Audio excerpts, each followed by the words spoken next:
നമസ്കാരം. Raf talk ഫുട്ബോളിലേക്ക് അവർക്കും സ്വാഗതം.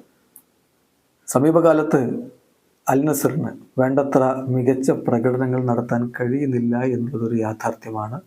AFC ചാമ്പ്യൻസ് ലീഗിൽ നിന്ന് പുറത്തായി കഴിഞ്ഞു. ഇനിയിപ്പോൾ കിങ്സ് കപ്പും അതുപോലെ സൂപ്പർ കപ്പും ഒക്കെയാണ് അവരുടെ പ്രതീക്ഷകൾ.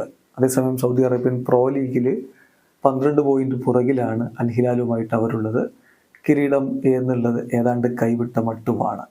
എന്നാൽ ഇപ്പോൾ പുറത്തേക്ക് വരുന്ന ഒരു കണക്ക് ക്രിസ്ത്യാനോ റൊണാൾഡോയെ സംബന്ധിച്ചിടത്തോളം അത്ര പോസിറ്റീവായിട്ടുള്ള ഒരു കണക്കല്ല.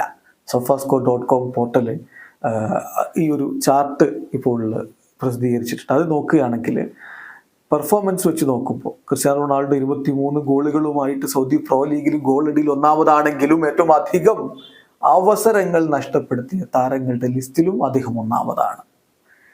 അതായത് ഏറ്റവും അധികം സ്കോറിംഗ് ചാൻസുകൾ മിസ് ചെയ്തത് 20 സ്കോറിംഗ് അവസരങ്ങൾ ക്രിസ്ത്യാനോ റൊണാൾഡോ മിസ് ചെയ്തിരിക്കുന്നു.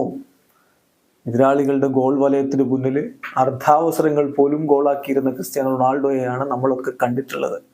എന്നാൽ ഇപ്പോൾ ഈ കണക്ക് പറയുന്നത് അങ്ങനെയല്ല. നിരവധി അവസരങ്ങൾ അദ്ദേഹത്തിന് ലഭിക്കുന്നു, പലതും ഗോളാക്കുന്നതിൽ പരാജയപ്പെടുന്നു, ചിലത് ഗോളാക്കുന്നു. 20 അവസരങ്ങൾ അദ്ദേഹം ഇപ്പോൾ നഷ്ടപ്പെടുത്തി കഴിഞ്ഞു. അദ്ദേഹമാണ് ഈ സീസണിൽ ഈ ചാർട്ടിൽ ഒന്നാമത് നിൽക്കുന്നത്. അദ്ദേഹത്തെ സൗദി പ്രോ ലീഗിലെ മറ്റു പ്രധാനപ്പെട്ട സ്ട്രൈക്കർമാരെക്കാൾ കൂടുതൽ അവസരങ്ങൾ മിസ് ചെയ്തതായിട്ടാണ് അദ്ദേഹത്തിന്റെ കണക്കുകൾ കാണിക്കുന്നത്. അലക്സാണ്ടർ മിട്രോവിച്ചും അതുപോലെ തന്നെ മൂസ ഡംബലയും ഒക്കെ അദ്ദേഹത്തിന് പുറകിലാണ് ഈ കാര്യത്തിലുള്ളത്. ഗോളടിയിലും പക്ഷേ ക്രിസ്ത്യാനോ തന്നെയാണ് മുന്നിലുള്ളത് എന്നത് മറക്കുന്നില്ല. 23 ഗോളുകളുമായിട്ട് അവിടെ അദ്ദേഹം ഒന്നാം സ്ഥാനത്ത് തന്നെ തുടരുന്നു. പക്ഷേ ലാക്ക് ഓഫ് എഫക്റ്റീവ്നെസ് പലപ്പോഴും പ്രശ്നമാകുന്നുണ്ട്. അത് അൽ നസറിന്റെ ഡിഫൻസ് വളരെ മോശമാണ്, ശരിയാണ്. അതോടൊപ്പം ഇങ്ങനെയുള്ള അവസരങ്ങൾ നഷ്ടപ്പെടുത്തുന്ന അവസ്ഥ കൂടി വരുമ്പോൾ അത് ടീമിന് മൊത്തത്തിൽ തിരിച്ചടിയാവുന്നു എന്നുള്ളതൊരു യാഥാർത്ഥ്യമാണ്. എന്തായാലും ക്രിസ്ത്യാനോ റൊണാൾഡോക്ക് വലിയ രൂപത്തിലുള്ള സപ്പോർട്ട് ക്ലബിന്റെ തലപ്പത്തിരിക്കുന്നവരുടെ ഭാഗത്തു നിന്നുണ്ട്. അദ്ദേഹം അവിടെ തുടരുക തന്നെ ചെയ്യും.